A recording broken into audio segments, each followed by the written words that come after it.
tongero sakso thadamna taram nokchari amadi ngasi ki dialogue ta koina pukchari iba khoi gi topic asi singa section and it is relevant with today politics haibini masida koina tamjaningai oriba amadi koina hojik nei nagadoriba topic asi khoi gi lamyan bam so biram ba khoi gi jam irabot ki na khoi gi singa section hariba sida kari kari tobirami kari kari pukhatpirami haibagi topic tani masi khoi gi manipur gi lamyan ba masu oriba amadi khoi gi loina loina na khoi manipur gi freedom fighter amasu biram ba khoi gi lamyan ba hijam irabot Luchin Puren has to come Balona, Mahana Tawamba, political reformer, or Kogi Nikhil Mahasabha, Lona, or historic reform Masidasu, Kogi Ama, Kochinga, section Hanasu, Masifa, Neri, Matam to 1939 Habatare, Masida Karikari, Tobirami, Amadikari, Putomi, Habaduni, Koingasi, Topic Asida, and Negato River, Koingasi, Dialogue Sigi. Panelists of whom national library was our home, say a Hamadam and the introduction to Jarangia Duga, Amadi. Topic asi proclaiming that koi Hais Bobby General Secretary Manipur Longmi Lup Ozasu Hamoktara Taramokchari Amadi Toksom Suresh Media CPI Manipur Zabusu Hamra Taramokchari Aduga Agi Yeta Aiga Tangana Family Bozas Sotin Kumar former Secretary CPI Ozabusu Hamoktara Kurumjayoza Zangasigi Wahanga say a koi topic asiga Marilena koi Singaren say koi Manipur political awakening Yamna koi or significance or Mafamasida koi Singtani or Hajabatare, incident, presidency situation, see the so called left and a toy example, Singa incidents, Hajabatare, see during protests, political leaders sing Kayam of Koi Faki, Maruina, Sotin Kumar himself, Koi Hanjan Matamdu, CPI, Amadi left parties in Maru in a Dimanasi, Kari Kamana, from Bigibano, Amadi Kari, Karamna Tokibano, Habadu, Ayoza, Ahan, Oza Bobida ay lakjage ay question jay amuko joy repeat tawjarake ay Singaren Manipur gi khoi political awakening yamna significance oiba mafam sida khoi gi sathiningai oiba chingthaningai oiba incidency president situation sida so khoi left na thokli example khoi gi Singa incident si gi during protest khoi gi political leader khoi fakhiba Sotin Kumar himself khoi hanjan matam du da so khoi CPI amadi left parties ki oiba maru oiba demand asi kari karam bano haibdu ay ahmad ay oza da lakjage Toksom Suresh. Ay Oza Wahang se ay Oza Toksom Suresh ta laksari. Kurumjari. Koina Nikhil Manipur Hindu Manipuri Mahasawa haiduna Manipur da akanba socio-political socio-economic organization am lairami. Masi yan ambadidi Manipur si still level haibi adre matamadu da Manipur si ningtam lebak aman to lebak amani India ki makhanate matam sida British ki makhada leiba lebak amani ningto panba matam sida han boina khoi national level da khoi irabot amasung mahaka mahitam mapandal laik tamuba alamun sing duna Manipur ning thoda sigumba organization ama semjage haidun Maharashtra ki aya baloi Maharashtra chandage mana aya pir matungda han boina Sana Kunungi Ras Mandalgi Anuba Mandabama Sandai Lerami Matam High Mandobaduda Anba Nikhil Hindu Manipuri Mahasabase Sigi Mahasabagi Mipunja Pame Hari Bimbipamasida Manipuri Maharas Surasana Sabapati Oi Aduga Reception Committee ki Organizing Committee ki Siamina Irabon Oi Aduga Siamin si Hariba mifam masida punna khoi Kasar degi Dhaka degi Tripura degi Digboi degi amasung Burma degi punna delegate songa taramathoi sina saruk yake aduga hariba mifam masida Manipur go iba Manipur Prithvi da leireba miti Manipuri singse punjanaba warib am lawi aduga loinana organization se form tore Nikhil Hindu Manipuri Mahasawa form tore aduga president na Manipur ning thono hape aduga general secretary na hogi irabot si oi matan tarpada ani subim mifam si silchar gi tarapot da phami so singama chamapan kunthra ga taruki January kunthra da phami hari bum matam asida mifam asida Manipur gi delegate kunthra yawi Maharaj yauna Manipur gi machin tomba Mio Kunsana Mifum Sergay Punna Tongan Mafundigi Koi Delegate Chamli Henmana Sergay Masida Warip Krelawi Ware Sing Adugi Madunga Maiti Tabaja Gasing ꯑꯩꯈꯣꯏꯒꯤ ꯃꯅꯤꯄꯨꯔꯒꯤ ꯋꯥꯡꯃꯗ ꯂꯩꯕ ꯑꯁꯥꯝꯗ ꯂꯩꯕ ꯑꯗꯨꯒ ꯕꯔꯃꯥꯗ ꯂꯩꯕ ꯃꯩꯇꯩ ꯇꯥꯕ ꯖꯒꯥꯁꯤꯡ ꯁꯤꯒꯤ ꯂꯩꯐꯝꯁꯤꯒꯤ ꯃꯅꯥꯛꯇ ꯖꯍꯥꯖ ꯁ꯭ꯇꯦꯁꯟ ꯑꯃ ꯊꯝꯕ ꯑꯗꯨ ꯃꯔꯨꯑꯣꯏꯅ ꯃꯩꯇꯩꯒꯤ ꯂꯂꯣꯟ ꯏꯇꯤꯛꯇ ꯈꯨꯗꯣꯡꯆꯥꯅꯕꯒꯤꯗꯃꯛꯇ ꯍꯥꯏꯕ ꯋꯥꯔꯦꯞ ꯑꯃ ꯂꯧꯏ ꯑꯗꯒꯤ ꯃꯩꯇꯩ ꯃꯆꯥꯗ ꯊꯕꯛ ꯍꯥꯞꯄ ꯃꯄꯥꯟꯗ ꯂꯩꯕ ꯃꯩꯇꯩ ꯃꯆꯥꯁꯤꯡꯗ ꯊꯕꯛ ꯍꯥꯞꯄ ꯍꯥꯏꯕ ꯋꯥꯔꯦꯞ ꯑꯃ ꯂꯧꯏ ꯃꯩꯇꯩꯂꯣꯟꯗ ꯏꯁꯩ ꯁꯛꯍꯟꯕ ꯍꯥꯏꯕ ꯋꯥꯔꯦꯞ ꯑꯃ ꯂꯧꯏ ꯑꯗꯨꯒ ꯃꯩꯇꯩꯂꯣꯟꯗ ꯇꯝꯅꯕ ꯁ꯭ꯀꯨꯜ ꯃꯄꯥꯟꯒꯤ ꯂꯝꯁꯤꯡꯗ ꯂꯤꯡꯈꯠꯄ ꯍꯥꯏꯕ ꯋꯥꯔꯦꯞꯁꯤꯡꯁꯤ ꯂꯧꯏ ꯁꯤꯗꯁꯨ ꯃꯍꯥꯔꯥꯖ ꯆꯨꯔꯆꯥꯟꯕꯨ ꯁꯚꯥꯄꯇꯤ ꯑꯃ ꯑꯣꯏ ꯑꯗꯨꯒ ꯏꯔꯥꯕꯣꯠꯄꯨ ꯑꯃꯨꯛ ꯍꯟꯅ ꯖꯦꯅꯔꯦꯜ ꯁꯦꯀ꯭ꯔꯦꯇꯔꯤ ꯈꯜꯂꯦ ꯑꯗꯒꯤ ꯑꯍꯨꯝꯁꯨꯕ ꯃꯤꯐꯝꯁꯦ ꯃꯟꯗꯂꯦꯗ ꯐꯝꯃꯦ ꯃꯟꯗꯂꯦꯗ ꯁꯣꯛ 1993ꯀꯤ ꯅꯣꯡꯃꯥꯏꯖꯤꯡ ꯅꯨꯃꯤꯠ ꯐꯦꯕ꯭ꯔꯨꯋꯥꯔꯤ 19ꯗ ꯐꯝꯃꯤ ꯃꯁꯤꯗ ꯋꯥꯔꯦꯞ 15 ꯂꯧꯏ ꯋꯥꯔꯦꯞꯁꯤꯡꯒꯤ ꯃꯅꯨꯡꯗ ꯂꯝꯗꯝ ꯑꯗꯨꯗ ꯃꯩꯇꯩꯂꯣꯟ ꯀꯥꯎꯁꯜꯂꯛꯄ ꯃꯩꯇꯩꯂꯣꯟꯒꯤ ꯃꯤꯡ ꯊꯣꯟꯅꯔꯛꯇꯕ ꯃꯁꯤꯗ ꯅꯨꯡꯉꯥꯏꯇꯕ ꯐꯣꯡꯗꯣꯛꯄꯒ ꯂꯣꯏꯅꯅ ꯃꯩꯇꯩꯕꯨ ꯑꯩꯈꯣꯏꯒꯤ ꯕꯪꯒ꯭ꯂꯥꯗꯦꯁꯁꯤꯗ ꯑꯃꯨꯛ ꯍꯟꯅ ꯃꯩꯇꯩ ꯑꯣꯏꯅ ꯂꯩꯅꯕ ꯋꯥꯔꯦꯞꯁꯦ ꯌꯥꯝ ꯀꯟꯅ ꯑꯀꯟꯕ ꯋꯥꯔꯦꯞ ꯂꯧꯏ ꯂꯣꯏꯅꯅ ꯃꯤꯐꯝ ꯑꯗꯨ ꯏꯔꯥꯕꯣꯠꯅ ꯄ꯭ꯔꯁꯤꯗꯦꯟ ꯑꯣꯏ ꯑꯗꯨꯒ ꯁꯤꯒꯤ ꯃꯇꯨꯡꯗ ꯏꯔꯥꯕꯣꯠꯁꯤꯅ ꯄ꯭ꯔꯁꯤꯗꯦꯟ ꯍꯥꯞꯄꯦ ꯑꯗꯨꯒ ꯂꯂꯤꯇꯥ ꯃꯥꯙꯕ ꯁꯔꯃꯁꯤꯅ ꯑꯃꯨꯛ ꯖꯦꯅꯔꯦꯜ ꯁꯦꯀ꯭ꯔꯦꯇꯔꯤ ꯑꯣꯏꯔꯦ ꯃꯍꯥꯁꯚꯥꯁꯤꯒꯤ ꯑꯗꯨꯒ ꯑꯩꯈꯣꯏꯅ ꯈ꯭ꯋꯥꯏꯗꯒꯤ ꯃꯔꯨ ꯑꯣꯏꯅ ꯂꯧꯔꯤꯕ ꯃꯅꯤꯄꯨꯔꯒꯤ ꯏꯇꯤꯍꯥꯁꯇ ꯈ꯭ꯋꯥꯏꯗꯒꯤ ꯃꯔꯨ ꯑꯣꯏ ꯍꯥꯏꯅ ꯂꯧꯔꯤꯕꯁꯤꯅ ꯑꯩꯈꯣꯏꯒꯤ ꯃꯔꯤꯁꯨꯕ ꯁꯦꯁꯟ ꯆꯤꯡꯉꯥ ꯁꯦꯁꯟ ꯍꯥꯏꯁꯦ ꯉꯁꯥꯏ ꯑꯦꯡꯀꯔꯅ ꯆꯤꯡꯉꯥꯔꯦꯜ ꯍꯥꯏꯕ ꯅꯠꯇꯦ ꯆꯤꯡꯉꯥ ꯁꯦꯁꯟ ꯍꯥꯏꯕ ꯆꯤꯡꯉꯥ ꯁꯦꯁꯟ ꯍꯥꯏꯁꯤ ꯑꯩꯈꯣꯏ ꯆꯤꯡꯉꯥ ꯂꯩꯗꯅ ꯃꯅꯤꯄꯨꯔꯗ ꯏꯝꯐꯥꯜꯒꯤ ꯁꯤꯡꯖꯃꯩꯗ ꯁꯤꯒꯤ ꯆꯤꯡꯉꯥꯁꯤꯒꯤ ꯃꯈꯣꯡꯗ ꯐꯝꯈꯤꯕ ꯃꯤꯐꯝ ꯑꯃꯅꯤ ꯃꯤꯐꯝ ꯑꯁꯤꯗ ꯃꯁꯤꯗ ꯑꯩꯈꯣꯏꯅ ꯃꯁꯤꯗ ꯃꯅꯤꯄꯨꯔꯒꯤ ꯄꯣꯂꯤꯇꯤꯛꯁꯇ ꯅꯠꯇ꯭ꯔꯒ ꯃꯅꯤꯄꯨꯔꯒꯤ ꯑꯣꯏꯔꯤꯕ ꯅꯤꯡꯊꯧ ꯄꯥꯟꯕ ꯑꯗꯨꯒ ꯕ꯭ꯔꯤꯇꯤꯁ ꯄꯥꯟꯉꯩ ꯃꯇꯝꯅꯤ ꯏꯍꯥꯟ ꯍꯥꯟꯕ ꯑꯣꯏꯅ ꯃꯁꯤꯗ ꯄꯣꯂꯤꯇꯤꯀꯦꯜ ꯑꯣꯏꯕ ꯗꯦꯃꯣꯀ꯭ꯔꯦꯁꯤꯒꯤ ꯑꯣꯏꯕ ꯋꯥꯔꯦꯞ ꯈꯔ ꯂꯧꯏ ꯍꯥꯏꯔꯤꯕ ꯃꯤꯐꯝ ꯑꯁꯤꯗ ꯋꯥꯔꯦꯞ ꯂꯧꯔꯤꯕꯁꯦ ꯑꯩꯈꯣꯏꯒꯤ ꯅꯤꯡꯊꯧ ꯄꯥꯟꯕ ꯁꯥꯁꯟꯁꯤ ꯃꯨꯊꯠꯂꯒ ꯑꯩꯈꯣꯏꯒꯤ ꯄ꯭ꯔꯖꯥꯅ ꯈꯟꯕ ꯃꯤꯍꯨꯠꯁꯤꯡꯅ ꯁꯔꯀꯥꯔ ꯁꯦꯝꯒꯗꯕꯅꯤ ꯍꯥꯏꯕ ꯋꯥꯔꯦꯞ ꯑꯃ ꯂꯧꯏ ꯃꯁꯤꯅꯤ ꯑꯩꯈꯣꯏꯅ ꯌꯥꯝꯅ ꯃꯔꯨꯑꯣꯏꯅ ꯃꯅꯤꯄꯨꯔꯒꯤ ꯄꯣꯂꯤꯇꯤꯛꯁꯇ ꯑꯩꯈꯣꯏꯒꯤ ꯗꯦꯃꯣꯀ꯭ꯔꯦꯁꯤꯒꯤ ꯃꯔꯨ ꯍꯨꯟꯕ ꯅꯨꯃꯤꯠ ꯍꯥꯏꯗꯨꯅ ꯂꯧꯕ ꯌꯥꯏ ꯑꯗꯨꯒ ꯃꯁꯤꯗ ꯂꯧꯔꯤꯕ ꯋꯥꯔꯦꯞꯁꯤꯡꯁꯦ ꯑꯩꯈꯣꯏꯒꯤ ꯄꯟꯆꯥꯌꯠ ꯂꯤꯡꯒꯗꯕꯅꯤ ꯋꯥꯔꯦꯞ ꯃꯔꯨꯑꯣꯏꯅ ꯄꯨꯔꯅꯗꯥꯌꯤꯇ꯭ꯌꯁꯤꯜ ꯁꯥꯁꯟ ꯍꯥꯏꯕꯗꯤ ꯉꯁꯥꯏꯒꯤ ꯔꯦꯁꯄꯣꯟꯁꯤꯕꯤꯂꯤꯇꯤ ꯒꯣꯔꯃꯦꯟ ꯑꯃ ꯁꯦꯝꯒꯗꯕꯅꯤ ꯋꯥꯔꯦꯞ ꯑꯃ ꯂꯧꯏ ꯑꯗꯒꯤ ꯁꯋꯥ ꯂꯧꯅ ꯚꯣꯠ ꯄꯤꯒꯗꯕꯅꯤ ꯍꯥꯏꯗꯤ ꯃꯌꯥꯝꯅ ꯈꯟꯕ ꯚꯣꯠꯁꯤꯅ ꯁꯔꯀꯥꯔ ꯄꯥꯏꯒꯗꯕꯅꯤ ꯔꯥꯅꯤ ꯒꯥꯏꯗꯤꯟꯂꯨ ꯖꯦꯜꯗꯒꯤ ꯊꯥꯗꯣꯛꯀꯗꯕꯅꯤ ꯑꯗꯒꯤ ꯃꯇꯝ ꯑꯗꯨꯗ ꯑꯀꯟꯕ ꯇꯦꯛꯁ ꯃꯌꯥꯝ ꯂꯧꯔꯝꯃꯤ ꯌꯥꯔꯦꯛ ꯁꯟꯇ꯭ꯔꯤꯁꯤ ꯑꯩꯈꯣꯏꯒꯤ ꯁꯦꯀ꯭ꯌꯨꯔꯤꯇꯤꯁꯤꯅ ꯂꯩꯀꯥꯏꯗ ꯂꯦꯛꯄ ꯈꯣꯠꯄꯁꯦ ꯁꯤ ꯂꯩꯀꯥꯏꯗꯨꯅ ꯊꯥꯛꯀꯗꯧꯅꯤ ꯃꯇꯝ ꯂꯩꯔꯝꯃꯤꯁꯦ ꯑꯗꯒꯤ ꯑꯅꯤꯁꯨꯕꯗ ꯑꯃꯤꯟ ꯆꯥꯛꯊꯥꯛ ꯑꯗꯒꯤ ꯄꯣꯊꯥꯡ ꯕꯦꯒꯥꯔ ꯗꯣꯂꯥꯏꯔꯦꯡ ꯀꯛꯀꯗꯕꯅꯤ ꯍꯥꯏꯕ ꯑꯃꯤꯟ ꯆꯥꯛꯊꯥꯛ ꯍꯥꯏꯗꯤ ꯑꯃꯤꯟꯁꯤ ꯈꯪꯉꯤꯗ ꯑꯃꯤꯟ ꯍꯥꯏꯁꯤ ꯂꯝ ꯃꯣꯟꯕ ꯈꯣꯠꯄ ꯑꯗꯨꯒꯨꯝꯕꯒꯤ ꯀꯤꯔꯥꯅꯤ ꯑꯃꯅꯤ ꯑꯗꯨꯒ ꯃꯥꯅ ꯍꯦꯛ ꯂꯥꯛꯄꯁꯦ ꯆꯥꯛꯊꯥꯛꯁꯦ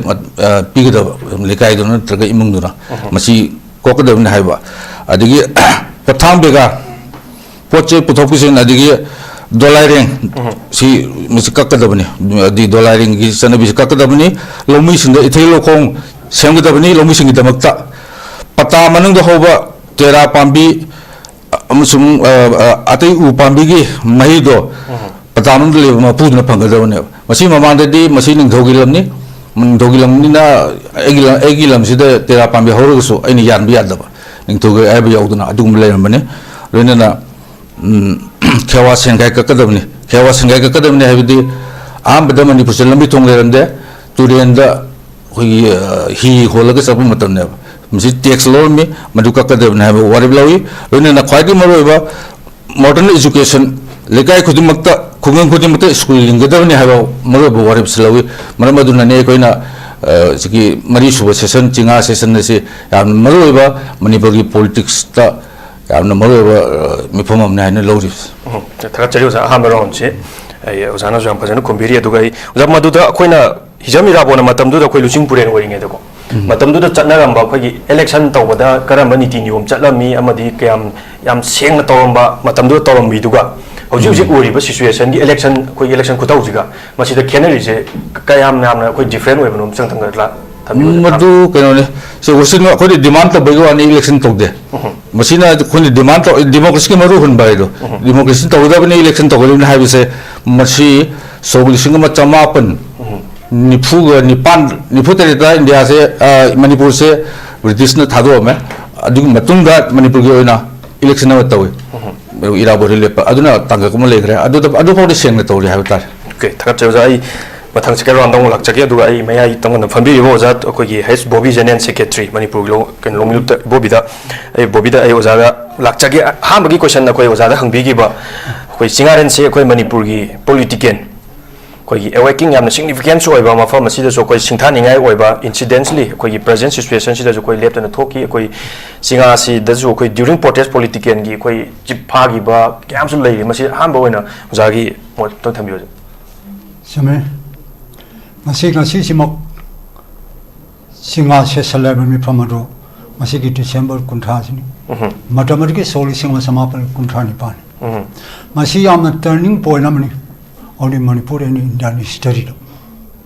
Matamadu in Kapara, Manipur College, say, Lake 300 over here. कोई सिंगा मखाले ले Sinam Kalibak Manipur College, Matamadu Lake 300 over here. Matamata Neta Irabosi, I coin Irabo killing Kalipi country, Irabosi Kanan, Wabsikan highlight Togributi. Marks for me a money. Marks Angao, Nadia Hona, Yamna Wakale, but me Amagi. What kind of company? Among Mediki Ma to Pitor A. Habismith. Mahanasu humble in Katkiba Hanba, Masavan. Marisa was Haba Sisu, quite a turning point. Madam the Nikil Hindu, Manipuri, Mahasaba, Habasita, Hindu have a way she looked. Hindu have a way she looked for ABC, quite a important level. Hindu do pay patinatra, do pay pati, have a kakinatra. Manipur की रांटी कालों नम develop Ranti donut अब रांटी कालों नम develop मतलब इराबोत करिकुमा रांटी डोलम ते my याउडी करिकुमा Ranti हम ती याउडी communist party हाय बस मुक्सु lake 3 मरमदर महाना मसीगी policy लाप मतम करी उरे मासी मियांग तम सोथर बन पिगी तम नुपागी तम तोले तार मियांग तम मानने हिंगमिनब खुनाय बसी मागी मंग दम मामने मतमदुरा निंगथौना मतमर सुसान महाराज ना ब्रिटिश का तानरगा हाइटी ब्रिटिश के मखादर लेबा मनपुरीना अदुगो मियोट मिने एसे करिनो से यामना सांग मुलिरु रगति इतिहास लमाई से खोइना सिथागा दोदन यामना सांग रमाई मियोनी सामने हादा साइड मांग द तापी खरे खोगी अमिन चथा बेरहाम बेगरी हाबे सुम मयाम लगे पियोन चथा एसे करिनो पियोन से मतम मदुटी क्वाइटि सोवा अदुगो एम्प्लॉयी महाना सेंजे थोला पमटन डॉलर येंग पूरा लाकदा डॉलर तो मफम मदुगी मिवेना मागी पैसा पिगदा अखोनी पूरा मदुने तारा होना पमजे खिटिया मरमदरा मी अमोइना हंथनी येंबा मी अमोइना ओट बाइबसी क्वाइटि फटबने से मागी वखन पियो पोखलम ले मतमरगे अमिन ला इबतु मा मखोंग चपियाना अखोइसे खोंगना चलोना हाइबो वखलवन से मागी याम फजबा आइगी बिजल अमा याम फजब टोंगी वरकद बिजल अमा मा होय मागी बिजल सिकैनो मानने हिंगिना बाइ माइ वखनसे मरमदना हारिबा मरि सुबा सिंगा सेसल असिदा माथागी मांगना टापिगरे मरु होइबा पॉइंट 3 लोबि मोटा क्वाइटि मरु होइबा मंगा त्रुन्द्रे मदरा करि हारि खुंगम खुदि मोटा अना लायंग सिंग खटकदबन मटा मदुकिनि हुजि कोरि मटा मदरा मु काइ थाम लो उफम लोफम से लांगवन पार उइबा मी अदुना मदु लोफम ओइगदबन लेन टु दि डिलर है लेन स्कूल खुदिम फजना थंगदबन अंगांग सिंग फ्री लाइक तबन गदबन याना मरुवा पॉइंट आमले आइना टेंटक थमजौला हारिबा सिंग असि हौजि फौके लाप स्टेज असि हौजि फौदे खोइ कमांड तो लंगी सकतम लोगी सकतम कमांड तो अंगांग सिंग तमिबा स्कूल सकतम सि कमांड तो मसीदगी आ चही मरिफु मोगागी ममांगदा नेटाना लोरंबा इराबन लोरंबदो हौजि फौदे खोइ कोपमदे मतमतुकी माना ताकी बो वारियब सिंग असिगी मतुना माना दरबार से मतमतो मणिपुर स्टेट दरबार है मणिपुर स्टेट दरबार है दरबार मेंबर ने खनर मतमतो मानो वारियब सिंग असि पिखटो मतमदा महाराज ने करी है मसीदी रांटी डोल वरे हाइबस मानो टिकला टोल रांटी डोल वरे हर कोटे गी कनो गवर्नमेंट की सरकार की नौकरी थबक तो बनते याव यारोय है मजरे मयाम याम एम्प्लॉई थबक तो काम सिंग यामना टोखरे ओनी कोई एनजे टोंपोका मा खतना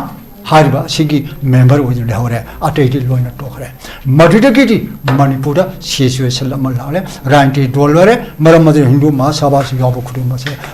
힌두 알고 와이시로 토크레가 마니푸르 마사바에베세 마신 플래시 하고 바레세 라크레 마디르게 아원 발 라크레 마디르게 마탕 아원 발 라파 시리기디 가리라에 니폰 쿠리마지 아마가 먹을래 마시르 상나모 하이부타르거디 호지 보기 깨니는세 거의 탐담이야디 마타마타 타기 부와레 싱도 호지 보라 까리 샬리 네타라보나 파모미로 호지 티 까리거리 아주 네타라보티 호지 때디 네타라보고 라나더시 야부데 마미야마 마노 파모미시칼 미가 캐나비야디 나나 또봉가 마타보게 아주 또고점 닝엄드가 거이니나 그다바 미고 미나요네 시즌 비야디 미고 원이 올비야디 해버시 마기 과지 파지고 보이는 말이야 마시 비범싱 아실 라포마튼다 브리티시나 마하라즈나 닝토시부 동아마 미행함들래 마라마들 마나 러리 버시카노 브리티시키 룰러시 로토가 레스폰시블 고멘을 탐바 사발로 보나 비바하이 사발로 보나 비바하이 버시 마시기 현자 춤자기 보르시 미컨시나 데마나 파니시 시기 미컨시나 마나 팜데 세나 타모이시나 팜이 버도 못 팜 아도 가리와레 마리시바 세살라 시리기디 아이코여지 가리라 핵 방버르기디 네타라보 신나토버 비행함을라 네타라보 탄토 포하레 네타라보 마카리오리 마지 판차이 멤버라마 오케이 럭자 방바 로퍼리 쿠마마기 민글레바 마타마리 아소버 자자만 마노 부컬라파 모카다마카 제나버케야 칸나버케야기 피자 푸나모케마 자자모금나 마노 토보 방바 마니 마운 하이 파워 시메토 panchayat membership ki matik chawra ba amane adubu mana masigi membership oina senja thumja oida partnership pamda ba oida partnership pamda ba si urpa matam dadi ningthong british ma ase tantho pame maram madana asagi ma sabha se sarkar sigi darbagi mek te lairena tantho khibdagi ma si tantho pakanda ma puna lokja patha ma gi lokja pari kumar no tho mana phangbat to puna no hando me 한도벨리 마투에 로우들 마카탄 마 프라자기 박시라 사자론 프라자시 마 요네 사자론 프라자시 요포 간시라 마기 르네비 주산 마라지 메야뭉기 마사니 필로리바 니피에 시보다 탐만버기는 빌라 아두부 니피에 시주 미양기 와칸레리브니나 마기 니피 콘론스나 generator की मतुन मिला थोड़े okay थगत चलो आई second on I ओजा दंग लाक चके दुगा आई हामगी topic से आई गिना कन फंबिरिबा ओजा आई सोटेन कुमार फॉर्मर सेक्रेटरी सीपीआई ओजा द चमाना बो वहां सिगी पॉइंट जे ओजा कमायन थंबिबे मतम दो कोई निखिल मणिपुर महासभा हारिबा अदगी पॉलिटिशियन गी कोई चिप लीडर सिंह फाखिबगी मतंग कोई हंजन सीपीआई अमदि लेफ्ट पार्टी सिंगी मरुएबा मोगी एजेंडा जे करी करम मनो आम दोजागी थंबिउ उजकी वहां दुलाक सिंगेदा मरुएना कोई अगोंद थंबिरिबा पॉइंट सिगी मरक सैद अहानबदा खरदंग थमजनिंग बसे ngasiगी नुमित सोली सेमगत विचामापन कुंथ्रागा निपानगी दिसंबर की तारीख मरांग कुनमापन नसे कुंथ्रा नुमित इनी से कोई हुजु मक लेरिबा मणिपुर कॉलेज सिमतमदुर कॉलेज लेत्री मदुगी अचौब लंपा अम लेरमे मदु अतोंबा मफम अमदा खल्लकांदा कोई निखिल हिंदू मणिपुरी महासभा की मरी सो मिफम से फमगिबने मिफम से अदुकी मतिक मरु होय खरे मांगदा हाइबी खरे आहान बदर निखिल हिंदू मणिपुरी महासभा सी मरु ने कल्चरल ऑर्गेनाइजेशन अमगी मोंग द लाकबा अस मरु के वारेप कया बि लवे कोई मियाम द ओट नाइबा अमांगा सेंगी करी की मरक तुम हापे अद माना मरुनी येंगे मियंग सिदि करिगिनो हरगदि अखोगी मणिपुर की मपान द सोइना खुंदारिबा मरुना मणिपुरी सिंगस मसिगी अखोई मयाम सि तासन खमजन दबि यादे हाइबा सि सो मियंग अमने मरम सिदि मपान द लेबा तोंगान बा अखोगी मणिपुरी ताबा मफम पुनमक त बातोन तोरकांदा अखोगी अहानबा सेशन हाइतारे निखिल हिंदू मणिपुरी महासभा 1934 की मसी कोनुंगी राज मंडल द लिंखत बने महाराज बो अखोगी प्रेसिडेंट ओहेली मा मसाना जनरल सेक्रेटरी ओय करिगी नोयबो मतम दो पॉलिटिकल पार्टी का लिंग याब नते निंग थौसी सिनर कांदा माना अदु निंथौनसु खल्ली मदुदि इराबोसे सुब कल्चरल ऑर्गेनाइजेशन अमदा पुसलगा माना हौरेबा अदुंबा इहो थेंगनरीबा मियाम लेक्ता लारेगी तौरेसी खितंग अखोई माबु सिनबा यागद्रायना इराबोनसु खल्ली निंथौबु सिनरगा मान पुखनिंगी बकयादु पुखतपा यागद्रा खल्ले निंथौसु खल्ली इराबोतपु सिनरगा अखोई मान तौरेगी याद्रा हाइबो खनसी अदो एनीवे मसी अहानबा मिफम से मपानदगी तोंगान तोंगान डेलीगेट चहुम तरागा मात्र यावे से मांग हाइरे मयाम यावबो मिफम सेदा अखोई मणिपुरी पुनमकी अपुनबगी सक्तम अमा सागतपसी अमरोइबो वारे अमने मथंगदा अखोई तरापुर मिफम से साइ पनगरे अखोई तु अखोई ले फमगी बसे मसिदा अखोई मरोइना कोई तोंगान मैतई ताब मणिपुरी ताब मफम खयादगी कोई सिलचर की तरापुर फंबसे मसोइदुदी याम एक सेंगे मदुदी मपुंग ओइना मियाम से पाक्सन एजुकेशन पिगदबने हाइदर मैतई ताब खुन पुनमक्ता कंपलसरी प्राइमरी स्कूल अमदी लिंक तारे हाइबल वारे वकन बलवे अदगी हिथांग फमदा थबो हापा कदो याम गरे आई कोई थोक्सरोगा सा याम हाइरे अदुना लोर पोएफ सिंह से मसीन मरम मोरका दंगा सी फावदा मणिपुरी की मपान लेबा अखोई मणिपुरी सिंह ताब मफम सिंह मसीदा अखोई फजना मणिपुरी लोन गांगनबा ऑफिशियल लैंग्वेज होइना सिनबा बकन क्या खुदोन से इराबो ने याम थिना थंबेरम बने देन मंदले मिफम 1938 की कनोगी 37 की मंदले मिफम सी अमरोय अदवाइददी इराबो से मंदले चप यारोय निंथौना थिंग पीरे कईनो मागी वारेप सिंग मरक्ता अदुगुंबा याम पॉलिटिकल ओइबो वफम क्या सि खरा सुम इजले अदुन मरम मरका मंदले चपदा थिंग पीरे दोरगा सुमान कन्न तक्सन बदगी परमिशन लरग मंदले चले अदु मंदले दा मैतै सिंग मरोय मैतै रोन खंगमद्रे अदु लोयना कोई कल्चर याम थिर पुखलमद्रे पुनमक सिंग मायुक्तब अदु ख्वाइरोरी मंदले फमसे मसमान अनब अमरोइबा वफम थमे अखोई मणिपुर दा लोमी सिंग ओइबो ऑर्गेनाइजेशन अमलि कले कृषि सम्मेलनी हाइदना नंबो नमदु हेड ऑफिस ओइरी मसिन लोमी सिंग उन्नति की तमक तमक कया तौदोरे गायबा सम क्लास की वफम मसि खरा पन बावरे अदुगा ऐ मथंग दलाक्स द पॉइंट सिना मरुइना सिंगा मिफम 1938 अखोई दिसंबर की तारीख कुन मापन कुंथ्रा मसी ngरang फमीबा अदुम याम हिस्टोरी कदो से मसी अखोई मणिपुर की दमक्तदी याम मरोइब टर्निंग पॉइंट अमने कईगिनोइबो मदुद लोबो वारेफ सिंह से ngasi फावदा लेप्तल पुखतपा याब डिमांड सिंह मनुंग अमने मदुदा अखोई वारेफ अखोई डिमांड हाइतारे तरावदुइ लवे अदु मतमदु सिन स्लोगन मापन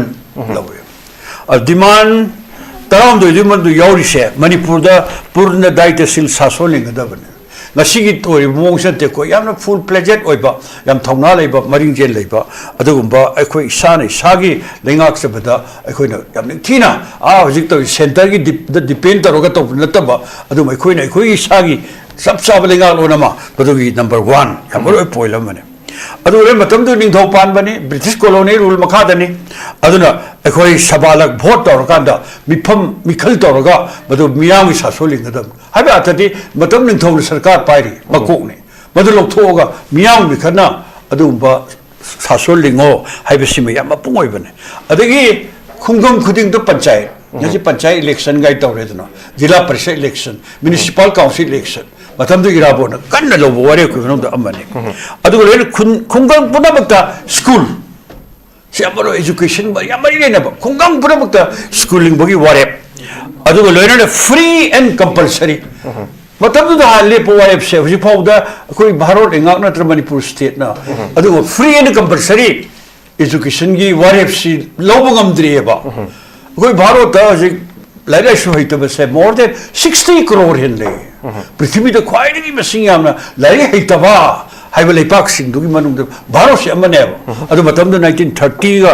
खोइ 8 दी इराबोना फ्री एंड कंपलसरी एजुकेशन की वारिब लौखर बड खुंगम खुनि द पोस्ट ऑफिस लेबे वारिब लौरिनी अदु लोमी सिंग इथै लो खोंग फजना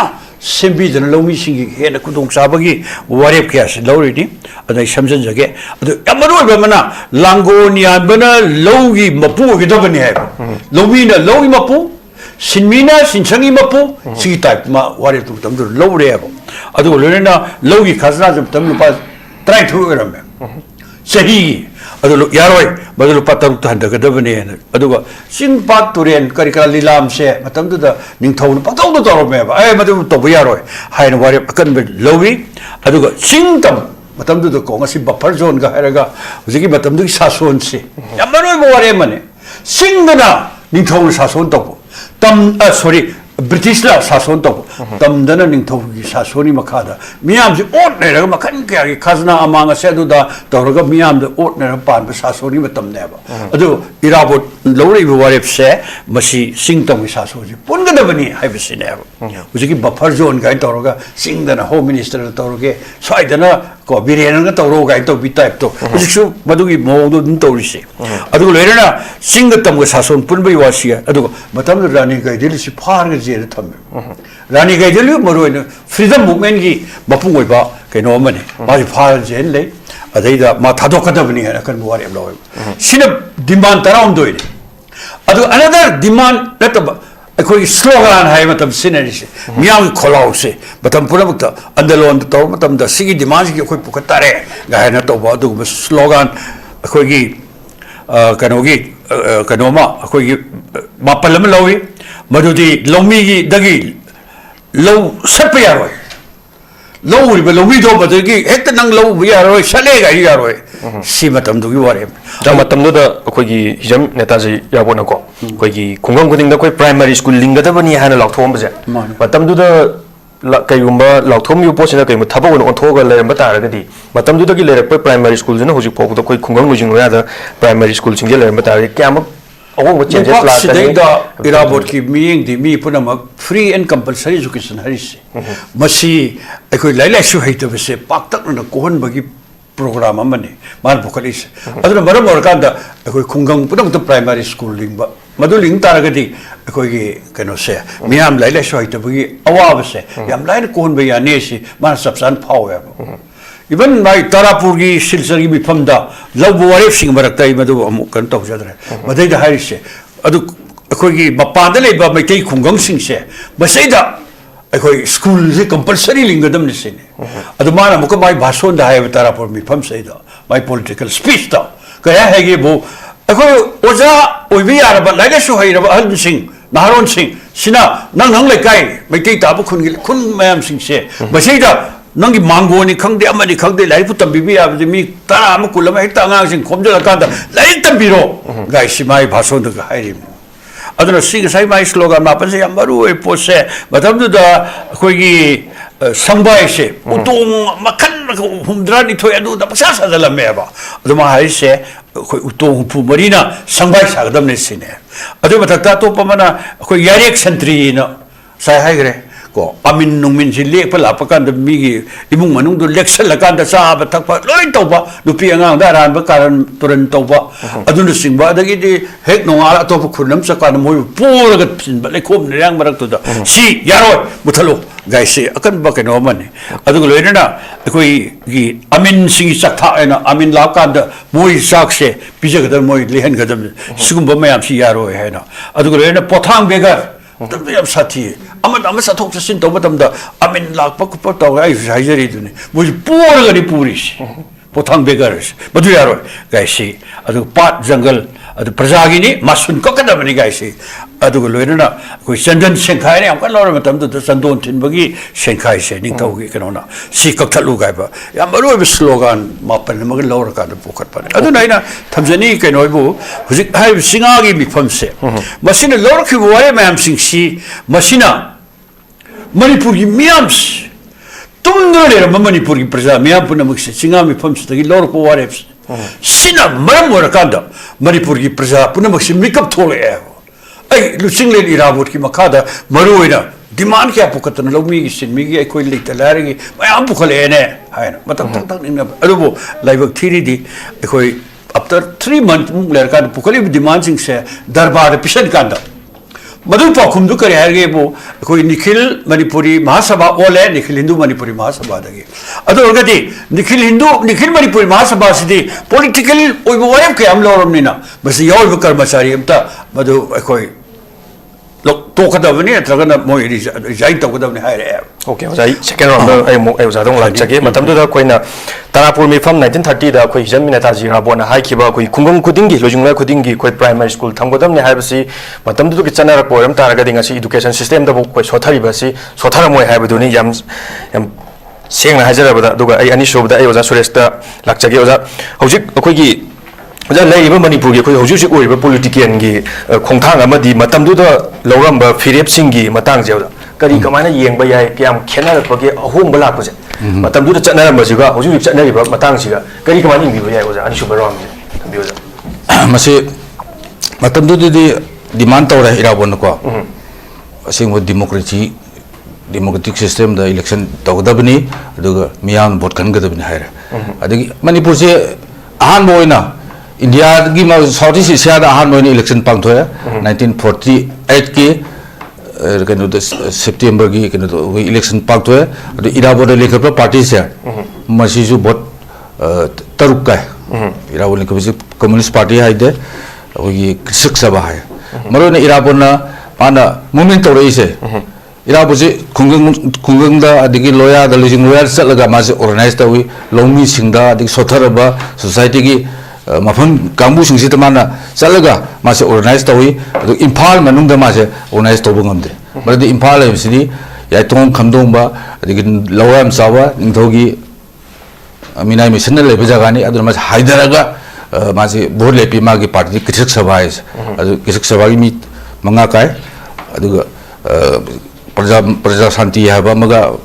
पुलग गवर्नमेंट सेम कांग्रेस मतम सेम दे अदु मतुंग दे कोई दे सही फादे इंडिया दे तिनगरे इंडिया की पॉलिटिकल सिस्टम दा मणिपुर से यावरे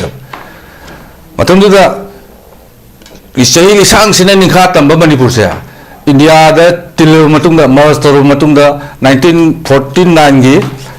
अगस्त मर्जर एग्रीमेंट करो दा अक्टूबर 15 दा चल मणिपुर से अंधब थाक थम्बीरे चलिबो पोचे कोई कांग्रेस तगी कम्युनिस्ट पार्टी ना हानबा कोई मतमदु चनबा मतमदा चनबा मींस होजिकी बजट तो बसे ओके पुजनबदो मणिपुर से इंडिया पुजनबदो अदि वारिने अदु मणिपुर से हानदि फ्रीडम ओइना लेजरमबा कनो से ब्रिटिश मतुंदा हानसु निखातन लेजरमने ब्रिटिश ना सही निफु यांखै कंट्रोल में मखाद लेयर में अदुदगी निंगतम होरे अदु इंडिया तीन बदगी मणिपुर से याम नांदब थाक पार्सी स्टेट पार्सी आइब कनो से थमगरेबा इवन कनो पीदे यूनियन टेरिटरी की स्टेटस वो पीदना याम कोई दे साना थम्मे नागालैंड हाना कोई स्टेटस फंगे हाइजरिबा अदुदगी 1972 दा मणिपुर की मियामना मरोइना कम्युनिस्ट पार्टी इराबन लिंकलम कम्युनिस्ट पार्टी अदगी सोशलिस्ट पार्टी लेरमे मयाम हौदन 1972 दा स्टेटस फंगे जनवरी 19 दा मदुदगी स्टेटस की असेंबली इलेक्शन तब होग्रे अहमददी 72 दगी 1980 फाउजे खर सेंगा इलेक्शन स्टोरमे सेंगे है जे पसा येन खोबदम होरबनी को मतमदुदगी वंजदगसो अदगी 90s लाए 2000 मतुंग सिदगी साथेबा फिल्म हम लाखरे मणिपुर की इलेक्टोरल सिस्टम सिदा आई भोट बजे हम दे स्कूल की ओजा सिंह लेकाय लेकाय दा अदगी समाज संस्कार तो समाज सेवा तो सिंह काबू सिंह सिना सोशल वर्कर हाइ तारने मोय भोट पियो मोय अफबा थबक तौर कने दना ngasi hojidi kai torge bu adugumba thamo sena bole ni basindo bole bangam mana bole ko haru matanda tasena politics to zorba ko masai ka thokpa galuna na prajagi ihodi yorpa adigi miyang gi damge jail chamo mi sindo hojiti politics to bangam prajana noksen nei moidal noksen bi re na bole ke pasa ke pairege karol ke pairege haru mon sarka aduna pui democracy sathi ba fiun dala bole ke hai taraga de thika tawraga number 4 yoraga adigi arab pambina pasa talaga bole paduna ngsi apaba biona khanaba jukudi yore maram baduna ngasi laiba manipur gi situation si oi lain ha 2000 ko gi 2000 hawak badagi awang ba changes am la khib ja masi gari kamai la khib ro masi haw ki ba ko netaji ba tu ina pa jingna marak ta soirak bagira natraga matam du da gi ko yi lai ha ba masing gi hekalak badagi ꯑꯍꯣꯟꯕ ꯂꯥꯛꯄ ꯑꯣꯏꯒꯗꯣꯏꯔꯥ ꯃꯗꯨꯝ ꯇꯪ ꯑꯗꯨꯗ ꯉꯁꯥꯏꯒꯤ ꯅꯦꯇꯥꯒꯤ ꯃꯇꯨꯡ ꯏꯟꯕ party ꯍꯥꯏꯇꯥꯔꯦꯅꯦꯀꯣ communist ꯄꯥꯔꯇꯤꯁꯦ ꯏꯍꯥꯟ ꯍꯥꯟꯕ ꯑꯣꯏꯅ 2000ꯗ ꯚꯣꯠ ꯀꯥꯗꯦ 2000ꯁꯤꯗ ꯑꯗꯥꯏꯗ ꯍꯧꯔꯕꯅꯤꯅ ꯈꯔ 2000ꯒꯤ ꯏꯂꯦꯛꯁꯟꯁꯤꯗ ꯖꯦꯅꯔꯦꯜ ꯏꯂꯦꯛꯁꯟꯁꯤꯗ ꯀꯝꯃꯨꯅꯤꯁ ꯑꯃꯠꯇ ꯀꯥꯗꯦ ꯑꯗ ꯃꯅꯤꯄꯨꯔꯁꯤ ꯄꯨꯔꯥ ꯀꯤꯌꯥꯎꯁꯝꯗ ꯂꯥꯛꯈ꯭ꯔꯦ 2000 ꯃꯌꯥꯝꯅ ꯈꯪꯕꯤꯔꯤꯗꯨꯅꯤ 2001ꯒꯤ ꯖꯨꯟ 18 ꯊꯣꯛꯈ꯭ꯔꯦ ꯅꯥꯒꯥꯒꯤ ꯏꯔꯥꯡ ꯂꯥꯛꯈ꯭ꯔꯦ ꯅꯥꯒꯥꯒꯤ without territorial limit haiba hom da mani mai hon sakre assembly mothakre assembly mai jare congress office adu da mai tha matam yoi matam adu da benjibig pajana communist kumba khasene tawjaba se maji thagalagdi khare phagadra in communist manga thagale mla manga thagale adu matam bawa matum mai thagale adu matum di amat kar ki dabne awon bamsula kre adu communist matam du da kare haita sagar pa yauna bagi kar laun kar sinar pa prajana bisam prajana di imana mana no ba communism mana adu mana adu u ta gam leigre adu ne adu khoi sa thiri bena hojikti communist ogera congress ogera mo ogera political gwalai trisidi paisa da chakne ha adu di communist kamudi adu gum de nate adu candidate potopong da mai pak da ne haibi ta chari waza ani shubok roamgi ai mathang ai kanoda ai ozai bob lak chagi oza khoi gi hojik lamyan ba haira khoi khangnari bako khoi hijamira bot na matamdu da manipur gi longmi singda yamna sangna miyeng yengi ba ama oina khoi ubiram ba siga hojik oiri ba longmi singda uri miyeng singa siga khena ba joja kari kamana yeng ba ya yamasi yeng ba ta ri khoi gi miyeng de gi yeng ba ta ri yam khena ya lo ba khena ya ba si matamdu gi chanaron ro ko hojik gi chanaron yu matamda yeng bisi budi sakhol padi maman ba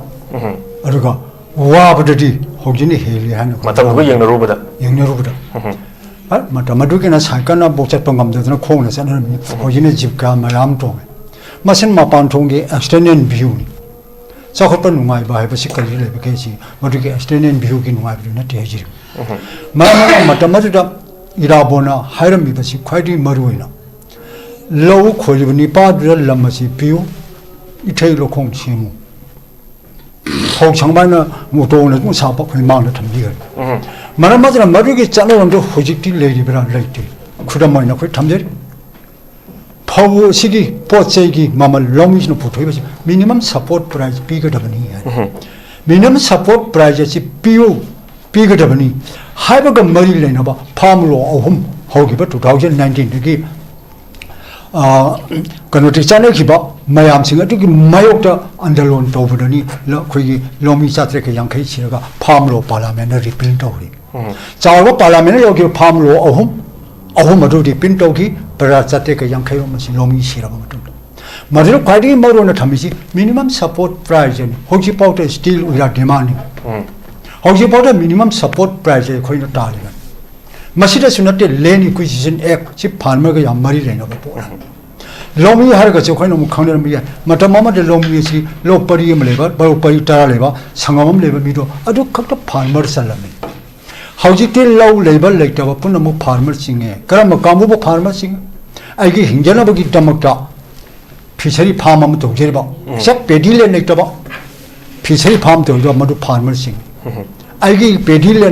lekta ba pedi field am te lekta ba tom song ai no poultry farm khak to jeri hingjeri ba se masi jo farmer sing hari matamamada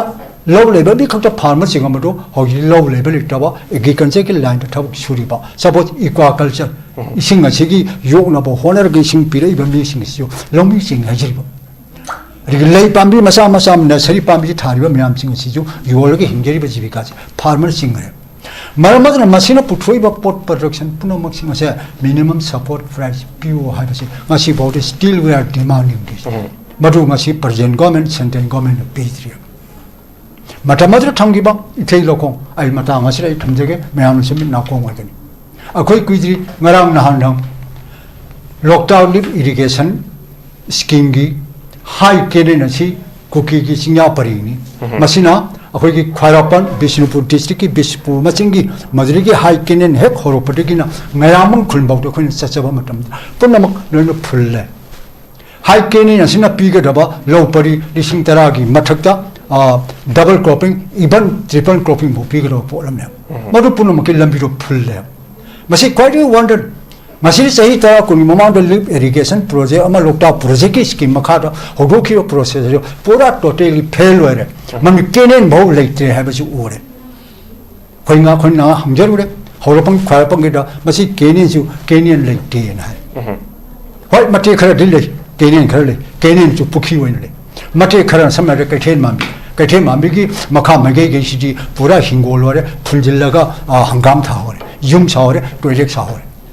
Ngayam mo boksi kya dre hajir ba adiki makha adiki kamung chalai ba adiki haikru jansum chalai ba ngayam adiki khayapon business product ki wainam kendra ki asi chalai ba si pura total phel adiki masiri kari ki no adiki hujite ira bona ithei lokhong sem go dabani hai ban matamade ithei lokhong hai sino kamai semi jo no kari ka halmun hojiki ne machine halak pa polam yam bajar ba skin lupa crore sang na sagi ban adiki Lokenin si jo kharpiga dormi lokenin si jo haikrujam masun legi malom jangada ba haikrujam masir pura hore piri ba si jo matam jan su sing pide lokenin si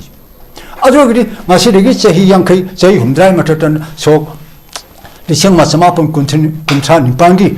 December ki tarik kumapun kuntra da singa sesanda lokiba low rekta bamida Langon Pyramidal Lampiu, Taylor Kong Siamway, Hojiki Taylor Kong Siam is quite different. She's a sin of Yati. I took a lot of Pulizena figured about Maggie Sanger of Kenan, Marga Marilyn about Dam Kenan on there, Sinda Dangi later, Dolai Tabi later, Digi, Samai Beres letter and Pan Beres letter, Hypersing low pari sing Manga, lissing Tara, lissing Kungi, double cooking Hanover, ising bigger of them. Masakon Sassur must be pale and a queen.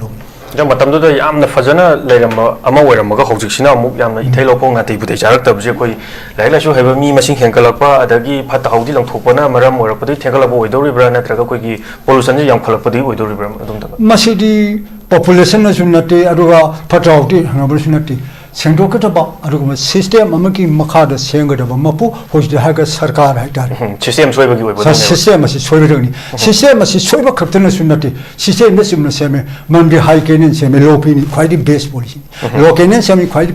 best policy thawan dam pira kadosi quite best policy lokta project sang dosi best policy se niyom suna system amada same dare madan totally damage ware kana gadabadi gidi mamun hele haibasini adu orgati puno mangre na khole thupu ya damina madugi mari le balo sanglari irrigation flood control agriculture department silwene le hajirbo masina magi mathoke chapchan hogi shu matam chapchale mathangi khari blog la kajor adu orgati turi lona mangkai ga daba down kenen jadu sing je hogi te kan wat putting le sambiro sarkar le su president su sarkar okay president sarkar maramna Masipuna Maxingasi, Hojigi Hongla Yin, Sembu, Matamaki Netaira bot, se Matamadri was important Netaira bot, Mipum Kuduma Sumna Sonar Polamana. My any Dolamaki wanted me on a mouse, Miang to the color of something. Manamadra Mana Haramiba, so Contrain Pangi, December Kumapan, Contrada Lokiba, Low Litamina Lopio, Langon Bavamina Low Wello, Loinana, Italo Com Siamosi, most important. Matamadra Hami. Primary school in Kalu, free Rangang like Tamalu. How did you pre in a compulsory education? Barki Sambidan, Madupunum on the setting. Ozada, I'm a town last one like Saki, Ozana having you to a Makasam Dr. Duga, I own Choko Sanjay, I was also in Commander, I own like Sagoza, Hojik Akogi, Nasiki Tamjariba to pick a Chicago, Koya Marilyn and Hajabatari, Matamadu Lobirum, Lamyam and Lobirum, Taudanga Duga, do Hojikina Kari, or Home Belak, have to one number on the Lakivara, Natragojiki, system as you swear I have to get a matamda khoi lamyan be jamira bot ki lamjing makhada mana masigi haitari singagi mi famda hairam bo phum kya sings masigi khoi yeng bataragadi irabona pukhalam ba magi khoi gi warep sing mai kholo mayam sing se zilinga pai kambu sing se na mata tawtre Maruina Koile Paxigi, Barot Koina, Manipur Goina, Sanariba, Kogi social systems, Senjao Paivagi, Niti Makada. Ujigam Sativa Basta, when Makong Humpanba, privatization, liberalization, the globalization, Toxini Makada. But I'm saying, no one Senjao Paivas in a sinab. I Kogi Hanagi Sarkar, Congress ki Peratagi, Haurakanda, Rajiv Gandhi ki Peratagi. Hojik Pavusina Mukan, Ekogi, NGA lakpa swaidana mukena yam satirappa noma nongi privatize tawpa aduna lomi singda angapa phang sokchalakpa lomi miyam andalon tori sahi min torimni lomi satret hena bharat pramukta gi lakanda delhi ge koibada ahing mingchen khangda wan andalon tobase mi sarkar ta de sahi min andalon tobud mi satret hena siri ne adu loirana khoi gi hogi ba sahi ani mu phajala kadawre अखोई labour law से labour बरो कुन मंगा मुक्स लोई तोथोकांदा अखोई की only law मरी खक्तदा court मरी दा सिपुजलने ना होगी बता अखोई तरागा निपान अदवाइदा अद ओपोजिशन वा अमत तारना हिंग नोंगे पास लोइन तोखरे अदुगा अमुकसु येंबिरो को इंजीनियर गागी नुमिचामनी थबक सुबसे मसिंग हेगलडी गाइड हाय अदुगा लेना खुसुमजु हेंगते अदुगा स्टेट लेंगा लाए खरबर स्टेट सिंगना कोई मोई खुशुमन से मसी 40% पुतो को दबने ना हाइगले है सिकरी होई दोरी नरेगा बुथल अब समा नरे अदुगा कोई लेबर कोर्ट मई द पुसलक पसे अंगांग थबक सोन दोरी नोबद पुंग निपान थबक सुबगी पॉलिसी से पुंग ट्राई थोई थबक सुरो का दोरी नुपी सिंह नाइट शिफ्ट थबक सुबी यार का दोरी सोन दोरी मखन मखन किया कि सुम मयाम पॉलिसिंग सिना तसेंगना इराबना पामजरंबा लौमीगी सिनमीगी अदुगलोना फ्री एंड कंपल्सरी एजुकेशन की अदुगदा ngasai हाइजगरी मयाम सिंगसे मसिदे अमत सथदरे ओके हाय फज फज वादी ngangi अदु अमत थबक इंप्लीमेंट तौदरे अदु सुबोइबा बस्ता सिंगसे दगासिदि अखोई भारत की मणिपुर की लौमी मयाम ओइबा फिल्म से हाइनिंगाइ लेतना नोमनो वसले एबा अदु पुनमक्सी अखोई अहोंब क्या पोरकनब अहोंब क्या पोरकनब मधुगिदमक्ता ngasi भारत लेरिबा अखोई तोंगान तोंगानबा लौमी सिंगी ऑर्गेनाइजेशन मधु करी हैना खंगनगे हैबु संयुक्त किसान मोर्चा हैदना भारत लेब लौमी पुनमक ऑर्गेनाइजेशन पुनमक पुल्ले मणिपुर दगी यावना अदु लेरना अखोई ट्रेड यूनियन सिंग मरु ट्रेड यूनियन मरु इन सेंट्रल ट्रेड यूनियन तराइन थोय मणिपुर दगी यावना तोंगान तोंगान यास पुल्लका ngasi अकन बे हो क्या हो दे यात्रे हाइवे से द कोई फेब्रुआरी से अकन बे हो क्या हो न संगले एब अदा थेनदरदी मसी इराबन तापिर बलंबी थेनदरदी लेबाक से अहो ऊपर पे यार रोय अहो न पर पे यार रोय लंबी सिरिनौसा सिनमी मियाम होरो अदुना कोई अवाब इंग अमब कोक्तुन स्वादिन नतानो मिथोले लोमी पुनम होरो ओइदर मादि इसै ओइना तौदनो हेक्ट मियास बिकप थोहले सिगी खोंथांग से पोरनो फोनबदा ngasi मणिपुर दा अखोई यम साथीरी से नै सरकार से मियान पेन बनते मियान पाम बनते अदबो अखोई ngasi की वोट एबा वोट से मसिना अंगक पफंग मियाम वाल से होगी बिहार की इलेक्शन दो बिहार की नीतीश कुमार की सरकार मियान पाम बनते adobo नुपी पुनमकी my my account लुपा 10,000 हापीरने vote तौदब हयेंग ने माई माई अकाउंट लुपा 10,000 थादबीरे अदो अखोई मणिपुर दुंगाय सरकार से पेंदे अदो वोट लापकादि मयाम थाददना मोइद ngahaki ओइबो ताकपात मयाम सिंगसे सिन हेक्ट शक्ति पाइखिब शक्ति पाइखिब ओके थागत मथंग आई लास्ट ऑन अबा आई तेन तकना आई क्वेश्चन राउंड तंग आई लाक्चरमगे आई ओजा सुरेश लाक्चरगो जा मतम दु अखोई ngasi की डिस्कशन दा अखोई विथ टू द पॉलिटिक्स हाइबिस की मतंग सिदा एम तंग लाक्चरमगे अखोई नेताजी गा चनरबा पॉलिटिक्स तुगा हुजि चनरबा पॉलिटिक्स सिगा हुजि नेताजी की मतौ तंबो ओइना अफबरोम दा लांबा तारगदी अखोई अवोन बकई लांगदगे हाइबदो लास्ट राउंड तेन तंग थंबियो जा मिनिट फादरा तनुदा इराबत की मीयेंग से यम साले है बता रहे मानो पामी से सोशलिज्म ने पामी से मानो लोफम लेकर के मतलब प्राइमरी हेल्थ सेंटर लिंगु स्कूल लिंगु अरे लोमी द कनपियो लोबियो अदु पिया माज फार साइडेड ओबा सोशलिज्म की आइडिया दुने मधु ngasi ओना तेनबरोंदा कैपिटलिस्ट हाई कैपिटलिस्ट की लंबी रूम संगीबा करिगुंबा सपोज अखोनी खंगे होजी पृथ्वी द लंबी अनिनी अमन कैपिटलिज्म ने अमन सोशलिज्म ने सोशलिस्ट इराबन पामी से सोशलिज्म ने सोशलिज्म चलम तारगदी याम चौखलम बलेबाम रंगनी अदु ngasi की सिस्टम मसिने दे मसि ओइबंगमोय अनुभव मणिपुर की मियाम न ज्ञान तावत ताय इलेक्शन द बसा येब थिंग बताय ꯑꯆꯨꯝꯕ ꯃꯤꯁꯛ ꯈꯜꯂꯒ ꯚꯣꯠ ꯊꯥꯗꯕ ꯇꯥꯏ ꯍꯥꯏꯕ ꯋꯥꯐꯝꯁꯤ ꯊꯝꯖꯩ ꯊꯥꯒꯠꯆꯔꯤ ꯑꯣꯖꯥ ꯌꯥꯝ ꯐꯖꯕ ꯋꯥꯍꯪ ꯄꯥꯎꯈꯨꯝꯁꯨ ꯄꯤꯕꯤꯔꯦ ꯑꯗꯨꯒ ꯑꯩ ꯑꯅꯤꯁꯨꯕꯒꯤ ꯂꯥꯁ ꯔꯥꯎꯟꯒꯤꯁꯤꯗ ꯑꯣꯖꯥ ꯕꯣꯕꯗ ꯂꯥꯛꯆꯔꯤ ꯑꯣꯖꯥ ꯃꯇꯝꯗꯨꯒꯤ ꯂꯧꯃꯤꯁꯤꯡꯅ ꯆꯠꯅꯔꯝꯕ ꯊꯕꯛꯁꯤꯒ ꯍꯧꯖꯤꯛ ꯍꯧꯖꯤꯛ ꯑꯣꯏꯔꯤꯕ ꯂꯧꯃꯤꯁꯤꯡꯗ ꯐꯪꯉꯤꯕ ꯐꯦꯁꯤꯂꯤꯇꯤꯁꯤꯒ ꯀꯌꯥꯃꯨꯛ ꯌꯥꯝꯅ ꯈꯦꯠꯅꯕꯅꯣ ꯃꯁꯤ ꯑꯩꯈꯣꯏꯒꯤ ꯂꯩꯔꯤꯕ ꯁꯔꯀꯥꯔꯁꯤꯅ ꯑꯩꯈꯣꯏ ꯂꯧꯃꯤꯗ ꯀꯔꯤ ꯃꯤꯠꯌꯦꯡ ꯆꯪꯍꯟꯅꯤꯡꯉꯤ ꯍꯥꯏꯕ ꯑꯣꯖꯥ ꯇꯦꯟꯇꯛꯅ ꯊꯝꯕꯤꯌꯨ ꯃꯁꯤꯗꯤ ꯃꯇꯝ ꯑꯗꯨꯒꯤ ꯐꯪꯉꯝꯃꯤꯗꯨꯒ ꯍꯧꯖꯤꯛ ꯐꯪꯉꯝꯃꯤꯒꯁꯤ ꯀꯅꯥꯒꯨꯝꯕꯁꯤꯅ ꯃꯇꯝ ꯑꯗꯨꯒꯤ ꯌꯥꯝ ꯋꯥꯅ ꯍꯤꯡꯉꯤ